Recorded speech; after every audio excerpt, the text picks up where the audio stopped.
morning, students. Applied Chemistry Unit 3 Water Part 1. Applied Chemistry BTech first year में unit 1 and unit 2 की complete videos मेरे BTech first year playlist में है। Approximate 20 videos हैं जो first and second unit की बनी हुई हैं। Now unit 3 and unit 4, unit 3 में भी अप्रॉक्सीमेट 10 वीडियोस बन जाएंगी, 10 पार्ट में हो जाएगा कवर, एंड यूनिट 4 में 5 और 6 बनेगी। उसके बाद लास्ट में हम क्वेश्चंस डिस्कस करेंगे जो लास्ट 10 ईयर से क्वेश्चंस आए हुए हैं। ठीक है बच्चों, अब हम स्टडी करते हैं कि वाटर में हम सबसे पहले इंट्रोडक्शन ऑफ वाटर में क्या क्या पढ़ेंगे। इंट्रोडक्शन में sources of water and impurities in water, water में क्या क्या इम्प्योरिटीज प्रेजेंट रहती हैं। स्पेसिफिकेशन ऑफ वाटर, वाटर का इंडस्ट्रियल यूजेस क्या है, कहाँ कहाँ यूज करते हैं, किस प्रोसेस में यूज करते हैं, कैसे यूज करते हैं। And analysis of water, water की एनालिसिस किस तरह की होती है, कौन कौन से टाइप्स की एनालिसिस है। यूनिट्स ऑफ हार्डनेस, एनालिसिस में ही हम पढ़ेंगे कि एनालिसिस क्या है, कौन सी एनालिसिस पढ़ेंगे। उसके बाद हम पढ़ेंगे उसमें हार्डनेस की यूनिट्स क्या है। तो हार्डनेस की 4 यूनिट को हमने यहाँ पे डिस्क्राइब किया गया। फिर उसके बाद उन यूनिट्स का किस तरह कन्वर्जन करते हैं, और न्यूमेरिकल्स हैं कुछ जो यूनिट ऑफ हार्डनेस के कन्वर्जन में यूज किए हैं, वो 3 या 4 न्यूमेरिकल को भी डिस्कस किया है। लास्ट तक देखिए। सोर्सेज ऑफ वाटर बहुत छोटे से हम पढ़ते आ रहे हैं। सोर्सेज ऑफ वाटर, वाटर के मेनली हमने टू सोर्स सबसे ज्यादा कॉमनली हम 2 सोर्सेज पढ़ते हैं, surface water and underground water. ठीक है, तो सरफेस वाटर में क्या होता है, फ्लोइंग वाटर। फ्लोइंग वाटर के एग्जाम्पल हैं river, stream, etcetera. And still और स्टैग्नेंट वाटर यानी रुका हुआ पानी, तो उसमें लेक, पॉन्ड्स, ये कॉमा लगेगा, lake, ponds, water, reservoir, etcetera. ठीक है, ETC। अंडरग्राउंड वाटर में wells, tubewells, springs, etcetera. Rain water and sea water. तो कभी कभी एग्जाम में क्वेश्चन आता है write the short notes on sources of water, तो हम इसको डिस्क्राइब करके लिख सकते हैं। नेक्स्ट है impurities present in water, water में क्या क्या इम्प्योरिटीज प्रेजेंट रहती हैं, तो ये बहुत इंपॉर्टेंट है। इस पे भी right the short notes on impurities in water आता है। कभी कभी कंपलसरी क्वेश्चन में भी अलग अलग टाइप के क्वेश्चन पूछ देते हैं, कौन सी डिजॉल्व गैसेज इम्प्योरिटीज के फॉर्म में है, या डिजॉल्व सॉल्ट्स कौन से प्रेजेंट रहते हैं, या सस्पेंडेड इम्प्योरिटीज क्या है, माइक्रो ऑर्गेनिज्म, इस तरह। तो मेनली हमारे पास वाटर में 4 टाइप की इम्प्योरिटीज होती है। Number 1 is the dissolve impurities, second is the suspended impurities, third one is the colloidal impurities, and fourth one is the micro organism present in water. ठीक है, वो भी माइक्रो ऑर्गेनिज्म जो water के अंदर प्रेजेंट रहते हैं, वो भी वाटर को इम्प्योर करते हैं। डिजॉल्व इम्प्योरिटीज में हमारे पास 2 टाइप का है, एक तो डिजॉल्व सॉल्ट्स है, सॉलिड फॉर्म के डिजॉल्व सॉल्ट जो वाटर के अंदर प्रेजेंट रहते हैं, they also create the impurities, and dissolve gases also create the impurities. ठीक है, तो डिजॉल्व सॉल्ट्स कौन कौन सी इम्प्योरिटीज क्रिएट करते हैं, जैसे carbonate, bicarbonate, chloride, sulphates, and somehow nitrate भी होता है इसमें, nitrates of calcium and magnesium salt. Mainly calcium and magnesium के ही सॉल्ट्स जो है वो डिजॉल्व स्टेट में है, वो they can create the impurities. And dissolve gases कौन कौन सी प्रेजेंट रहती है वाटर में, carbon dioxide, dissolve CO2, dissolve O2, dissolve nitrogen gas, and dissolve H2S के। ठीक है, ये गैसेस हमारे वाटर में डिजॉल्व फॉर्म में रहती हैं। नेक्स्ट है सस्पेंडेड इम्प्योरिटीज। सस्पेंडेड इम्प्योरिटीज क्या, इम्प्योरिटीज जो प्रेजेंट है, जो हमें अपनी आई से दिख भी जाती हैं। ठीक है, नेकेड आई से हमने देख भी सकते हैं इम्प्योरिटीज को। क्ले है, सैंड है, वेजिटेबल मैटर्स है, ये सब हेट्रोजीनियस मिक्सचर होते हैं, उसी में सस्पेंडेड इम्प्योरिटीज आती हैं। एनिमल मटेरियल्स है, ऑयल ग्लोब्यूल्स है, ये सभी these are impurities impart turbidity, यानी कि वाटर की जो क्लियरिटी है उसको भी इम्पार्ट कर देती है। टर्बिडिटी यानी कि उसके अंदर टर्बिडिटी दिखेगी, वाटर के अंदर दिखेगा तुम्हें, वो सब चीजें टर्बिड हो जाता है water. And colour and odour to water, water का कलर भी चेंज हो सकता है, वाटर का ऑर्डर भी चेंज होता है, उसकी स्मेल भी चेंज हो सकती है, तो ये सस्पेंडेड इम्प्योरिटीज है। कोलाइडल इम्प्योरिटीज में क्या, organic waste, finely divided silica and clay, etcetera, इसमें कोलाइडल इम्प्योरिटीज होती है। माइक्रो ऑर्गेनिज्म पता ही है, बैक्टीरिया, वायरस, फंजाई जो वाटर के अंदर प्रेजेंट हो जाते हैं, जिसकी वजह से ये डिजीज को कैरी करते हैं, वाटर को पीने से हम हार्मफुल इफेक्ट्स आ जाते हैं, तो वो माइक्रो ऑर्गेनिज्म उसमें प्रेजेंट होते हैं, वायरस या बैक्टीरिया, तो उस वायरस उस वाटर को हम लोग यूज कर लेंगे तो वो हमारे अंदर भी चले जाते हैं। तो ये इम्प्योरिटीज के माइक्रो ऑर्गेनिज्म भी बहुत रोल प्ले करती है हेल्थ इफेक्ट्स के लिए। ठीक है बच्चों, तो 4 टाइप की इम्प्योरिटीज पढ़ेंगे। कभी कभी एग्जाम में शॉर्ट नोट्स लिखने का आता है इम्प्योरिटीज, और कौन कौन सी इम्प्योरिटीज प्रेजेंट है ये भी पूछ सकते हैं, कौन सा डिजॉल्व सॉल्ट प्रेजेंट है, डिजॉल्व गैसेस प्रेजेंट है, वो हमें बताना नहीं चाहिए। नेक्स्ट है specification of water for different uses, कि डिफरेंट यूजेस वाटर के क्या क्या यूजेस हैं। वाइल्ड फीड वाटर में हम इसको यूज करते हैं, पर्पज एक वाइल्ड फीड वाटर, अगर हम स्पेसिफिकेशन ऑफ वाटर में क्या, very soft should contain least amount of nitrate and organic matter, तो यहाँ पे हम क्या यूज करते हैं, सॉफ्ट वाटर यूज करते हैं। ठीक है, वाटर पता है टू टाइप्स का होता है, soft water and hard water. Soft water वो होता है जिसकी सोप कैपेसिटी यानी सोप कितना ज्यादा सोप को कंज्यूम कर सकता है, तो सॉफ्ट वाटर बहुत कम सोप को कंज्यूम करता है और हार्ड वाटर सोप को ज्यादा कंज्यूम करता है। यानी कि हार्ड वाटर के केस में अगर हम लेदर फॉर्मेशन करते हैं तो लेदर बहुत कम बनेगा, फोम बहुत कम बनेगा, सॉफ्ट वाटर के केस में फोम ज्यादा बनेगा। तो very soft should contain least amount of nitrate and organic matter, तो वाटर इसके लिए कैसा होना चाहिए, सॉफ्ट वाटर होना चाहिए जिसके अंदर नाइट्रेट वेरी लेस अमाउंट में प्रेजेंट हो। Hard water can cause corrosion, अगर हम हार्ड वाटर को यूज कर लेंगे सॉफ्ट वाटर के इंस्टेड तो वो क्या करेगा, बॉयलर मटेरियल जो भी होगा बॉयलर मटेरियल में उसमें कोरोजन हो जाएगा, स्केल्स ऑन बॉयलर्स में स्केल्स भी हो जाएंगे, and also causes priming and foaming की प्रोसेस भी उसमें हो सकती है, यानी कि बहुत जल्दी वो टूट सकते हैं और बहुत जल्दी उसमें क्या नाम है, साइड से उसके वो टर्बिडिटी और जो भी इम्प्योरिटीज है वो जमा हो जाएंगी। लॉन्ड्रीज में क्या करते हैं, should be as soft as possible, laundries में भी सॉफ्ट वाटर को ही यूज करते हैं। हार्ड वाटर अगर करेंगे यूज तो क्या होगा, सोप और डिटर्जेंट बहुत ज्यादा कंज्यूम होगा और कपड़े भी इतना क्लीन नहीं होंगे।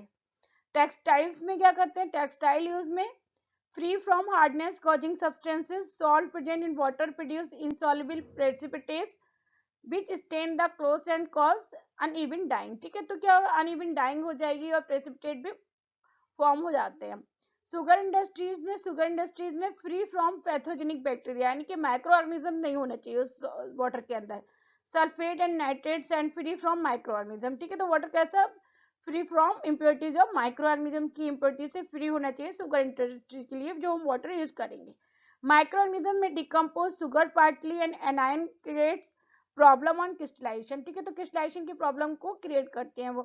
कूलिंग सिस्टम के लिए कौन सा वाटर होना चाहिए, should have least amount of dissolve gases, cooling system जो वाटर की प्रोसेस करते हैं उसके लिए जिसमें बहुत कम गैसेस होंगे, डिजॉल्व गैसेस, उस वाटर को हम यूज करेंगे। डिजॉल्व गैसेस में कॉज कोरोजन, जो डिजॉल्व गैसेस है वो समहाउ कोरोजन भी क्रिएट करती है। Next analysis of water, analysis of water में हम मेन अब हमारे पास इंपॉर्टेंट जो हम सिलेबस का पार्ट है, बहुत इंपॉर्टेंट पार्ट है हार्डनेस। तो हार्डनेस में बहुत से क्वेश्चंस आते हैं, define the term hardness, hardness के कैलकुलेशन के न्यूमेरिकल्स भी आते हैं, हार्डनेस के टाइप्स भी पूछते हैं, तो ये हार्डनेस बहुत इंपॉर्टेंट टॉपिक है, इसको हम अच्छे से एक क्लास में कवर करेंगे। नेक्स्ट लेक्चर मेरा हार्डनेस पर ही होगा। टेम्पररी हार्डनेस क्या होता है, परमानेंट हार्डनेस क्या है, ये मैंने अभी यहाँ पर ही डिस्कस किया हुआ है, लेकिन किसको किस तरह कैलकुलेट करते हैं टेम्पररी हार्डनेस और परमानेंट हार्डनेस वो भी मैं नेक्स्ट क्लास में डिस्कस करूंगी। एल्कनिटी क्या होता है, alkalinity due to the presence of bicarbonate, carbonate and hydroxide ion की वजह में होता है। एल्कनिटी का भी नेक्स्ट थर्ड लेक्चर जो होगा वो एल्कनिटी पर होगा, एल्कनिटी and it's numericals. Next fourth dissolve oxygen, short notes पूछते हैं, what is the dissolve oxygen, what is the VOD, what is the COD, biochemical oxygen demand and chemical oxygen demand, इस पे short notes आता है, वो next class में discuss करेंगे। Dissolve CO2, इस पे भी शॉर्ट नोट्स आता है। Free chlorine content short notes, total solids short notes, Chilka, इस सब पे भी शॉर्ट नोट्स लिखने को आता है, ये सब नेक्स्ट क्लास में हम नेक्स्ट टू नेक्स्ट क्लास में डिस्कस कर लेंगे और करीब अप्रॉक्सीमेट 9 या 10 लेक्चर्स हो जाएंगे वाटर के। ठीक है बच्चों, ढंग से करना सारे लेक्चर्स, आप लोग अच्छे से प्रैक्टिस करते हैं। तो hard water and soft water में कभी कभी बहुत रेयर होता है कि एग्जाम में distinguish between hard water and salt water लिखने को आता है, वो भी कंपलसरी क्वेश्चन में। तो हम क्या करते हैं, हार्ड वाटर क्या होता है, contains dissolve salts of calcium and magnesium ion, mainly क्या डिजॉल्व सॉल्ट्स किसके हैं, कैल्शियम और मैग्नीशियम आयन के, कौन से, chloride ion, sulphate ion, carbonate ion, bicarbonate ion, nitrate ion होते हैं। Does not contain such dissolve salt, salt water में कोई भी डिजॉल्व सॉल्ट्स प्रेजेंट नहीं होते हैं। Does not forms lather with soft, hard water leather easily form नहीं करता, फॉर्म करता है जब तक इसके सॉल्ट्स प्रेजेंट हैं, तो जब तक सॉल्ट को प्रेसिपिटेशन फॉर्म में नहीं आता तो वो लेदर फॉर्म नहीं करता है। फॉर्म्स लेदर विद सोप, ठीक है, तो ये इजिली लेदर फॉर्म कर लेता है। Large quantity of soap is required during washing, ठीक है, large quantity of soap required करेगा हार्ड वाटर के केस में। अगर हम हार्ड वाटर लेंगे तो वो सोप और डिटर्जेंट बहुत ज्यादा कंज्यूम होगा, अगर soap is not wasted at all, ठीक है, तो लेकिन अगर हम सॉफ्ट वाटर लेंगे तो सोप बहुत कम क्वांटिटी में कंज्यूम होगा। Next, it is very important, सबसे ज्यादा इंपॉर्टेंट हार्डनेस ऑफ वाटर है, यही सबसे इंपॉर्टेंट, ये हमें बच्चों ढंग से पढ़ना है और ये एग्जाम में right the short note of hardness of water को भी लिखने को आती है। हार्डनेस ऑफ वाटर मेनली हम इसको ऐसे भी डिफाइन कर सकते हैं, soap consuming capacity of water, क्या बोलेंगे हम इसको, हार्डनेस को क्या बोलते हैं, soap consuming capacity of water. पता है, अभी बता दिया। हार्ड वाटर होता है, सॉफ्ट वाटर होता है, किस पे डिपेंड करता है? सोप कंज्यूमिंग कैपेसिटी पे ही डिपेंड करता है। Hard water consumes lot of soap due to the presence of salts of calcium and magnesium ions. Generally कौन कौन से होते हैं? Sulphate ion, chloride ion, bicarbonate ion, carbonate ion, इनकी वजह से। Generally soap consist of sodium salts of higher fatty acid. ठीक है, सोप में क्या होता है?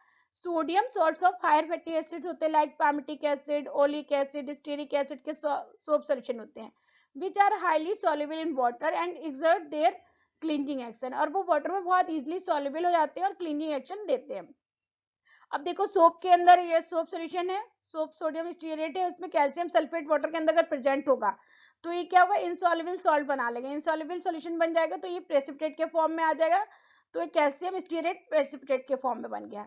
ठीक है, तो ये जितना भी ऐसे मैग्नीशियम क्लोराइड के साथ में अगर हम सोप सॉल्यूशन का रिएक्शन कराएंगे, तो अगर मैग्नीशियम क्लोराइड वाटर में प्रेजेंट है तो इनसॉल्युबल सॉल्ट्स जो भी हम प्रेसिपिटेट के फॉर्म में आ जाएंगे। और उसके बाद क्या होगा? ये जो व्हाइट स्कम बना लेते हैं, जो इनसॉल्युबल सॉल्ट्स के रूप में प्रेसिपिटेट के फॉर्म में आएंगे, वो कब क्या हो जाएंगे? व्हाइट प्रेसिपिटेट बनाएंगे, जिसको हम क्या बोलते हैं? स्कम। ठीक है, जो व्हाइट प्रेसिपिटेट बनता है उसको हम स्कम बोल देते हैं, और कैल्शियम और मैग्नीशियम इसको फॉर्म करते हैं, तो उसको हम स्कम को रिमूव करके ही हम इसको डिटेक्ट कर सकते हैं। हार्डनेस ऑफ वाटर भी टू टाइप्स की होती है। एक तो temporary hardness, number one is the temporary hardness, second is the permanent hardness. Temporary hardness is the due to present of temporary hardness is due to the present of calcium and magnesium के bicarbonate की वजह से होती है। और इस temporary hardness को हम क्या बोलते हैं? कार्बोनेट हार्डनेस भी बोलते हैं, क्योंकि ये कैल्शियम एंड मैग्नीशियम के बाइकार्बोनेट एंड कार्बोनेट के प्रेजेंस में होती है, बाइकार्बोनेट एंड कार्बोनेट। ठीक है, तो इन दोनों की प्रेजेंस की वजह से इसको हम क्या लिख देते हैं? कार्बोनेट हार्डनेस भी लिख देते हैं। It can be remove by the temporary hardness को हम कैसे रिमूव कर सकते हैं? Temporary hardness can be remove by the boiling करके। हम वाटर को बॉइल कर देंगे तो सभी बाइकार्बोनेट आयन किसमें? कार्बन डाइऑक्साइड के फॉर्म में रिमूव हो जाएगी। ठीक है, तो कैल्शियम बाइकार्बोनेट और कैल्शियम कार्बोनेट को हम हीट अप कर देंगे तो ये CO2 गैस रिमूव हो जाएगी। तो टेम्परेरी हार्डनेस को हम by boiling, temporary hardness can be remove by the boiling, but permanent hardness can not be remove by the boiling. उसके लिए हम स्पेशल ट्रीटमेंट करते हैं, इंटरनल ट्रीटमेंट और एक्सटर्नल ट्रीटमेंट करते हैं। लाइम सोडा प्रोसेस होती है, और भी जोलाइट प्रोसेस है, और भी बहुत सी प्रोसेस है, वो भी नेक्स्ट क्लास में डिस्कस करेंगे। तो परमानेंट हार्डनेस क्या होता है? Permanent hardness is due to present of calcium sulphate, magnesium sulphate, calcium nitrate, magnesium nitrate, calcium and magnesium chlorides की, इन सभी की वजह से परमानेंट हार्डनेस होती है। It can not be remove by the boil of the solution. Water को boil करने के बाद हम इसको रिमूव नहीं कर सकते हैं। Now hardness in terms of calcium carbonate equivalent.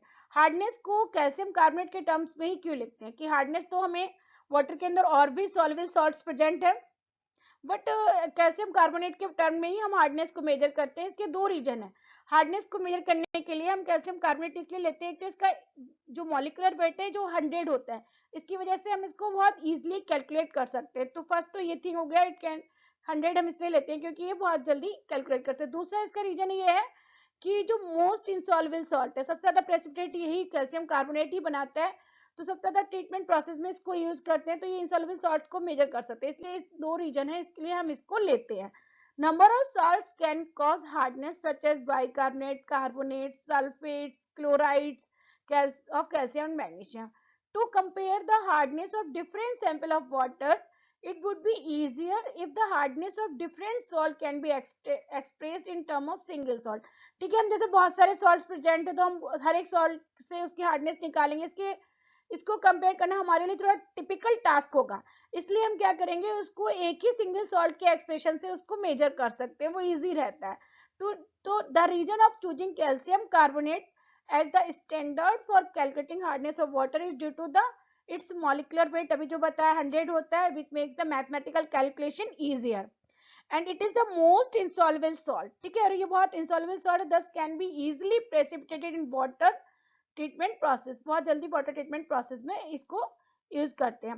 thus calcium carbonate equivalent for various salts क्या क्या होंगे? जैसे 100 ग्राम कैल्शियम कार्बोनेट है तो इसके इक्विवेलेंट में अप्रोक्सीमेट 111 ग्राम कैल्शियम क्लोराइड होगा, approximate 136 gram of calcium sulphate होगा, 95 gram magnesium chloride, 120 gram of magnesium sulphate, 162 gram of calcium bicarbonate and 146 gram of magnesium bicarbonate, 164 gram of calcium nitrate. ये सब इसके 100 gram of calcium carbonate के equivalents में ही लेंगे हम।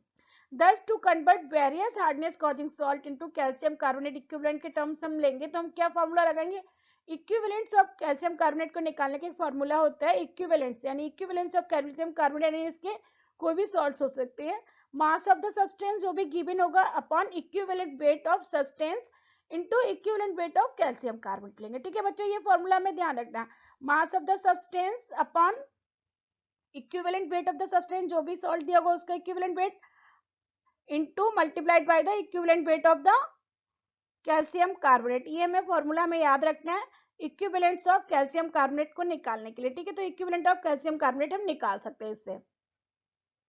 नेक्स्ट है equivalent of calcium carbonate divalent ions are present. अगर हमारे पास आयंस कितने होंगे, डाइवेलेंट आयन +2 के फॉर्म में, एन फैक्टर क्या होगा, +2 होगा। तो अगर इक्विवेलेंट वेट क्या होता है, equivalent weight is equal to क्या होता है, molecular weight upon n factor weight. ठीक है, इक्विवेलेंट वेट निकालना आता है ना, नॉर्मलिटी के केस में हमने इक्विवेलेंट वेट ही निकालते हैं। तो इक्विवेलेंट वेट निकालना हो तो equivalent weight is equal to क्या होगा, molecular weight upon n factor. N factor क्या होता है, जितना नंबर ऑफ आयंस उसमें प्रेजेंट होंगे, other positive ion other negative ions. ठीक है, तो molecular weight upon n factor. ठीक है, तो एन फैक्टर क्या है, जितना भी पॉजिटिव आयन नेगेटिव आयन जो भी प्रेजेंट होंगे उनको हम लिखेंगे। ठीक है, तो जैसे कैल्शियम कार्बोनेट है तो उसमें कितना आयन हो गया, एन फैक्टर कितना हो गया, 2 हो गया।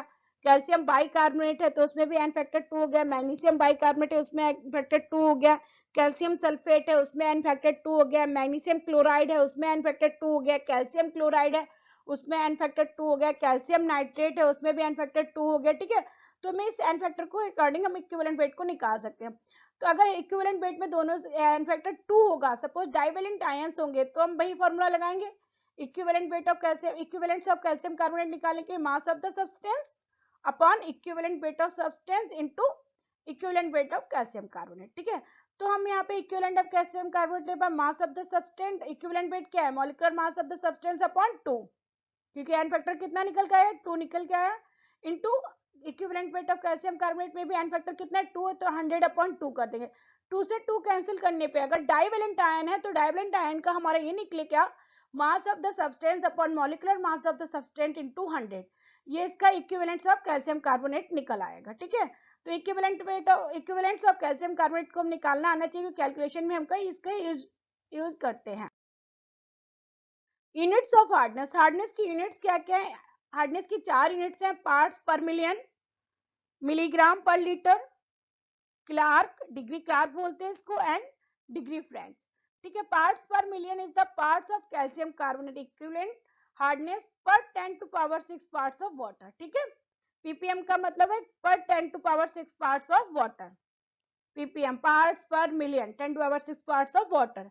Milligram per litre, number of milligram of calcium carbonate equivalent hardness present per litre of water, तो हम अप्रोक्सीमेट मान लेते हैं 1 litre of water is equal to 1000 gram. Actual में तो 1000 नहीं होता है, इससे बहुत कम होता है, 91 ग्राम के अप्रोक्सीमेट होता है, लेकिन हम इसको अप्रोक्सीमेट मान लेते हैं। 1 litre of water is equal to 1000 gram, फिर 1000 ग्राम को हमने मिलीग्राम में चेंज कर लिया तो 1000 इंटू 1000 मिलीग्राम हो गया, यानी 10⁶ मिलीग्राम हो गया। ठीक है, तो 1 milligram per litre is equal to 1 milligram upon 10⁶ milligram, यानी कि कितना आ गया 1 ppm। तो 1 milligram per litre is equal to 1 ppm, यानी ये दोनों ही रिलेशन इक्वल होते हैं, ppm 1 ppm is equal to 1 milligram per litre.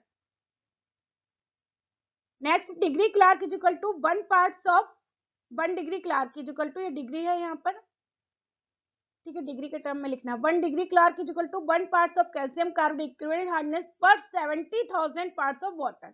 अभी बताएंगे इनका रिलेशन में। Degree French, it is the parts of calcium carbonate equivalent hardness पर 10⁵ पार्ट्स ऑफ वाटर, वो 10⁶ था, ये 10⁵ में डिग्री फ्रेंच, यानी उससे एक कम। अब ये रिलेशन हमें याद रखना है, 1 ppm इज इक्वल टू, तीनों रिलेशन को आप लोग याद रखना है, इसको अपनी कॉपी में लिख लो और इस तरह 3 बॉक्स बना लो। ठीक है, तीनों रिलेशन का एक बॉक्स बना लो कॉपी में लिख के, तो आप लोगों को याद रहेगा। कॉपी में लिखने के बाद इसको बॉक्स बना लो। ठीक है बच्चों, तो 1 ppm इज इक्वल टू क्या है, 1 ppm is equal to 1 milligram per litre, 1 milligram per litre is equal to 0.1 degree French. ठीक है, 10⁵ है, वो वहां पर 10⁶ था, तो कितना आया 0.1 डिग्री फ्रेंच। ठीक है, 0.1 degree French and 0.07 degree Clark, ये 70,000 था तो 0.07 डिग्री क्लार्क आएगा, ठीक है। तो 1 ppm is equal to 1 milligram per litre is equal to 0.1 degree French is equal to 0.07 degree Clark, and 1 degree French is equal to 10 ppm 10 milligram per litre, और इसका 10 का जिसका 0.7 डिग्री क्लार्क हो जाएगा। 1 degree Clark is equal to 14.3 ppm 14.3 milligram per litre and 1.43 degree French, ठीक है बच्चों, ये ध्यान रखना। नेक्स्ट हमारे क्वेश्चन से हम किस तरह क्वेश्चंस करेंगे। क्वेश्चन में करने में क्या होता है, हमें अभी जो मोलर मास और इक्विवेलेंट्स निकालने के लिए हमें मल्टीप्लिकेशन फैक्टर्स भी निकालते हैं। कैल्शियम कार्बोनेट के ऐसे इक्विवेलेंट्स निकालने होंगे तो molar mass of the substance upon equivalent mass of the substance लिखते हैं, ठीक है। तो उसको मल्टीप्लिकेशन फैक्टर्स भी निकालते हैं। मल्टीप्लिकेशन फैक्टर्स किस तरह निकलेगा, मल्टीप्लिकेशन फैक्टर से कैल्शियम बाइकार्बोनेट मैग्नीशियम बाइकार्बोनेट का निकालेंगे तो जो मोलर मास है 162, तो मल्टीप्लिकेशन फैक्टर, ये सभी डाइवेलेंट आयन है तो डाइवेलेंट आयन में मल्टीप्लिकेशन फैक्टर जो होगा वो equivalent weight of calcium carbonate upon equivalent weight of that salt हो जाएगा, ठीक है। तो equivalent weight of that salt होने के बाद जितना भी आएगा उसको हम क्या कर देंगे, बाइवेलेंट आयंस के लिए, देखो यहाँ पे लिखा बाइवेलेंट आयन के लिए हम क्या करते हैं, मल्टीप्लाइड बाई 2 कर देंगे, ठीक है। तो मल्टीप्लाइड बाई 2 करने पे हम जो भी मॉलिक्यूलर मास आएगा उसी के केस में हम लिख देंगे इसको। तो मल्टीप्लिकेशन फैक्टर क्या है 100/162, तो डाइवेलेंट आयंस का सेम आएगा।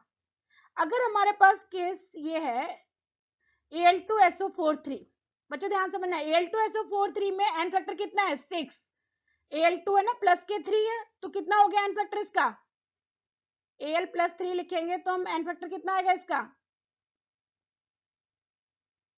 Al पे प्लस का 3 है तो ये 2 Al है तो कितना हो गया एन फैक्टर, एन फैक्टर कितना आएगा इसका 6, ठीक है। कैसे आया 6, Al के 2 है तो प्लस के 3 हो गए, तो 2 Al पे करेंगे तो Al2, तो ये आ गया 6।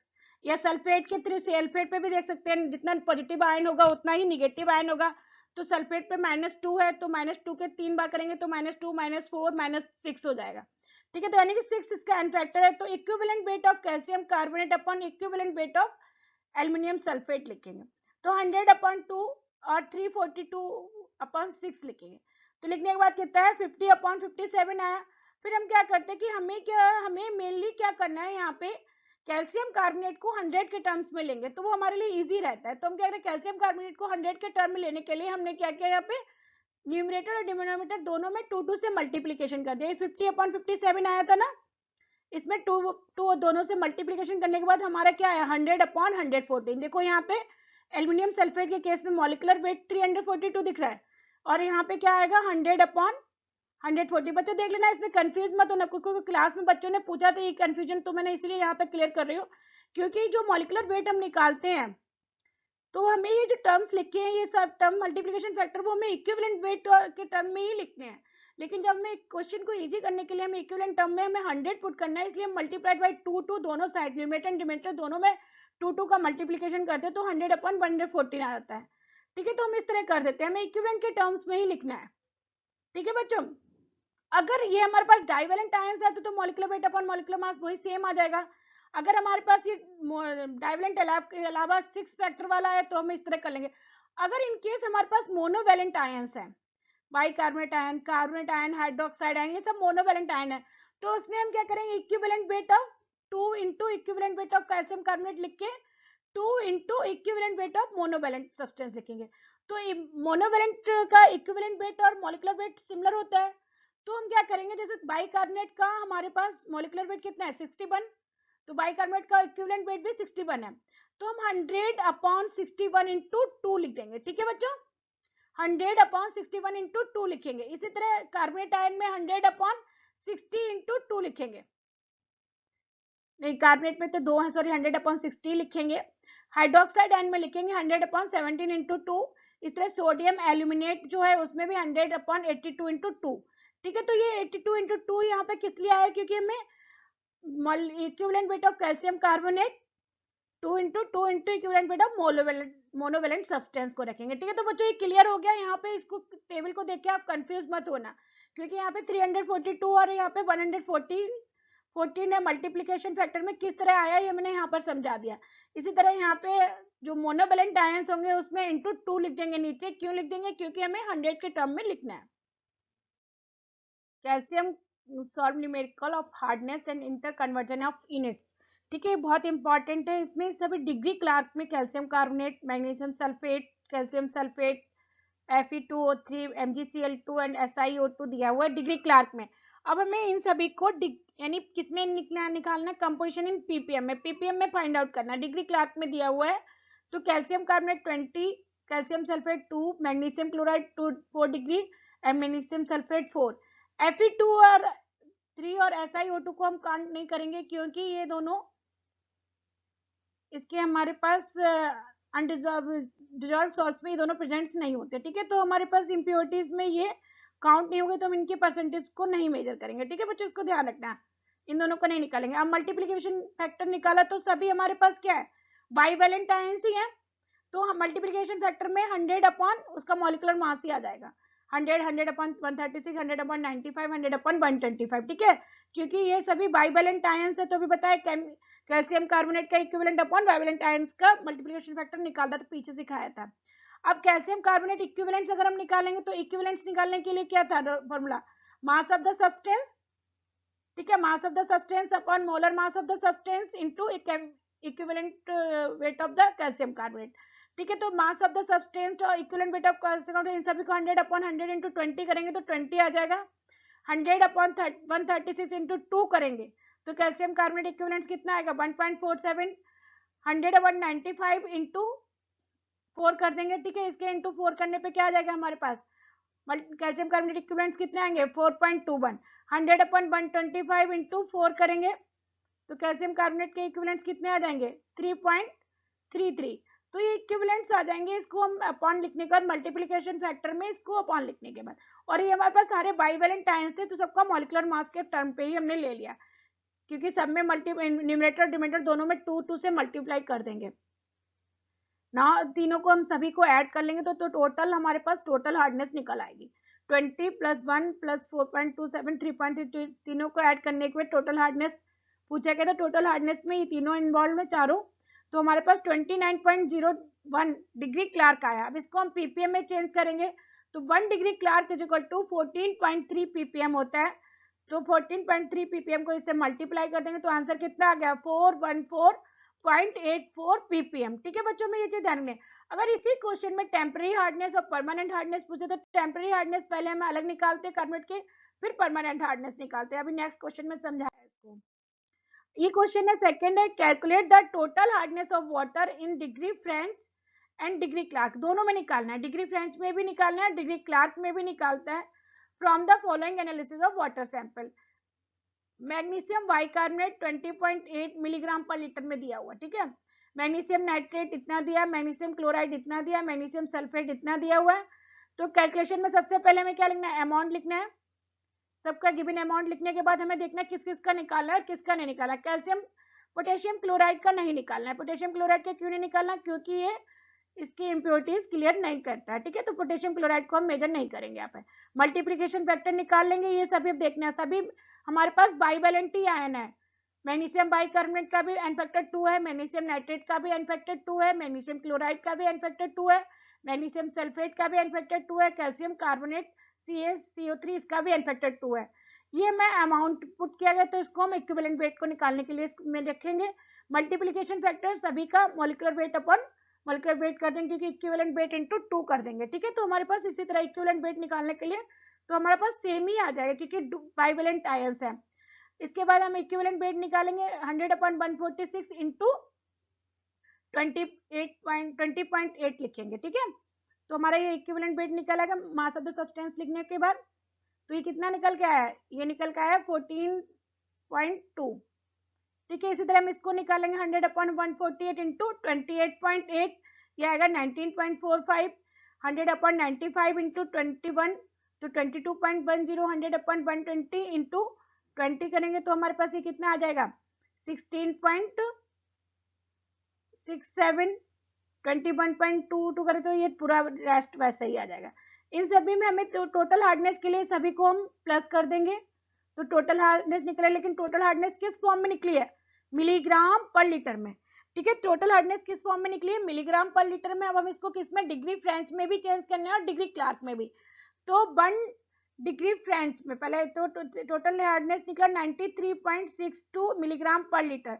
1 milligram per litre is equal to 0.1 degree French, ठीक है। इसको 0.1 से मल्टीप्लाई कर देंगे तो ये आ जाएगा 9.362 डिग्री फ्रेंच। तो डिग्री फ्रेंच में कितना आया, 9.362। डिग्री क्लार्क में चेंज करने के लिए अब इसमें से 0.07 डिग्री क्लार्क यानी 1 डिग्री फ्रेंच, 0.1 डिग्री फ्रेंच या 1 ppm is equal to 0.07 degree Clark होता है। उसको पुट कर देंगे तो 6.55 डिग्री क्लार्क में आंसर आएगा। तो दोनों में निकाल सकते हैं, डिग्री फ्रेंच में भी और डिग्री क्लार्क में भी, इस तरह निकलता है बच्चों, ठीक है। नेक्स्ट क्वेश्चन है, इसमें हमारे पास टेम्पररी हार्डनेस और परमानेंट हार्डनेस दोनों निकालेंगे। तो हमें सॉल्ट ध्यान रखना है, सॉल्ट को हम इस तरह टेबल फॉर्म बना लेंगे। टेबल को फॉर्म बनाने के बाद हमें लिखना है। तो सबसे पहले हमें कॉन्स्टिट्यूएंट्स लिख देंगे, कौन कौन से कॉन्स्टिट्यूएंट्स गिवन है। फिर गिवन करने के बाद उसकी क्वांटिटी कितनी की दी, magnesium bicarbonate 83, calcium bicarbonate 134, calcium sulphate 124 given है, magnesium chloride 94, 84, calcium chloride 94 and NaCl 50। तो NaCl को हम क्रॉस मार देंगे क्योंकि NaCl को हमें काउंट नहीं करना है, डज नॉट प्रोड्यूस हार्डनेस, इसको हम काउंट नहीं करेंगे, ठीक है। अब हम इसमें सभी को काउंट करेंगे। अब ये देखो यहाँ पर भी आप लोगों ने देखा ये सभी कैसे आयंस है, इन सभी का एन फैक्टर कितना है, +2। एन फैक्टर कितना है सभी का, 2 है ना, एन फैक्टर इसका 2 है, यानी कि ये सभी बाइवेलेंट आयंस है। +2 -2 नहीं लिखते, इसमें 2 ही लिखते, तो बाइवेलेंट आयंस ये सभी। तो हम बाइवेलेंट के आयंस के हिसाब से मल्टीप्लीकेशन फैक्टर अगर निकालेंगे तो chemical equivalent weight into 2 upon equivalent weight into 2 दोनों के केस में करेंगे तो molecular weight upon molecular weight ही आ जाएगा, ठीक है। बाइवेलेंट आयन से तो सभी का मल्टीप्लिकेशन फैक्टर इस तरह आएगा, मल्टीप्लिकेशन में इंटू 2 लिख दें, इंटू हमारा इसका जो भी क्वांटिटी है मास ऑफ द सब्सटेंस जो दिया है वो करने के बाद हमारे पास कैल्शियम कार्बोनेट इक्विवेलेंट्स निकल आएंगे। तो 83 लिखने के बाद हमारे पास कितना आएगा, ये इज इक्वल टू आएगा 56.8, ठीक है। 100/162 इंटू 134 कितना आएगा, 82.7, 124, 100/136 इंटू 124 कितना आएगा, 91.2, 100/95 इंटू 84 कर देंगे। कुछ में मैं लिख रही हूँ, कुछ में नहीं लिख रही हूँ, आप लोग समझ जाना, जब एग्जाम में आएगा पूरा लिखने ढंग से, ठीक है। ये एक स्टेप यहाँ पर नहीं लिखा हुआ है। 84 करने पे 88.4, यहाँ 94 करने पे 94.7। अब इस क्वेश्चन में हमें टेम्पररी हार्डनेस अलग निकालना है, परमानेंट हार्डनेस अलग निकालना है। तो टेम्पररी हार्डनेस के लिए कौन कौन से सॉल्ट रिस्पॉन्सिबल हैं, एक तो magnesium carbonate, magnesium bicarbonate, calcium bicarbonate, इन दोनों को हम अलग से टेम्पररी हार्डनेस के लिए मेजर करेंगे। Temporary hardness due to the presence of magnesium bicarbonate, calcium, इन दोनों को लिख लेंगे, ठीक है। तो टेम्पररी हार्डनेस के लिए ये दोनों निकल आया, ठीक है। इन दोनों से हमारा टेम्पररी हार्डनेस निकल आया। तो 139.5 मिलीग्राम पर लीटर निकला, इसको हमने किस में चेंज करना है, हमें calculate the temporary permanent in degree Clark में चेंज करना है, ठीक है।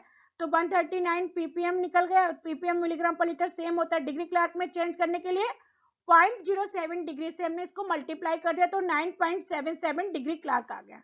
इस तरह परमानेंट हार्डनेस जो रेस्ट ऑफ सॉल्ट बचे, calcium sulphate, magnesium chloride and calcium chloride से हम परमानेंट हार्डनेस निकाल लेंगे, इनको प्लस कर देंगे सभी को, जो ये इक्विवेलेंट्स आए इनमें तीनों को, अब ये परमानेंट्स के लिए तीनों इन्वॉल्व होंगे। तो हमारे पास परमानेंट हार्डनेस आया 264.3 ppm। फिर इसको भी डिग्री क्लार्क में चेंज करना है तो 0.07 से मल्टीप्लाई कर देंगे तो 18.50 डिग्री क्लार्क आंसर आ गया, ठीक है बच्चों। इस तरह निकालते हैं, ध्यान रखना, हमें टेम्पररी हार्डनेस पूछा है, परमानेंट हार्डनेस पूछा है, टोटल हार्डनेस पूछा है, तो हमें उसी क्वेश्चन के अकॉर्डिंग सॉल्व करना है। और बाइवेलेंट आयंस होते हैं तो उसमें equivalent weight into 2 upon equivalent weight into 2 कर देंगे। दोनों में 2 करने के बाद तो हमें मॉलिक्यूलर वेट के फॉर्म में ही मिल जाता है, तो हमें इसमें कंफ्यूजन नहीं होना है, ठीक है, जो मैंने टेबल में एक्सप्लेन किया है, ठीक है बच्चों। Good luck, have a nice day. और जो भी क्वेरीज हो आप टेक्स्ट बॉक्स में लिख दीजिए। नेक्स्ट क्लास में हम numerical on hardness of water, यानी हार्डनेस ऑफ वाटर को किस तरह मेजर करते हैं, ईडीटीए मेथड से करते हैं। ईडीटीए मेथड में ईडीटीए किस तरह मेटल का कॉम्प्लेक्स बनाता है, कौन से इंडिकेटर्स यूज करते हैं, ईबीटी उसका स्ट्रक्चर और उसकी एनालिसिस किस तरह करते हैं, उसके न्यूमेरिकल्स कैसे आते हैं, वो सारे नेक्स्ट क्लास में लेक्चर 2 में मैं समझाऊंगी। थैंक यू बच्चों, have a nice day, good luck, take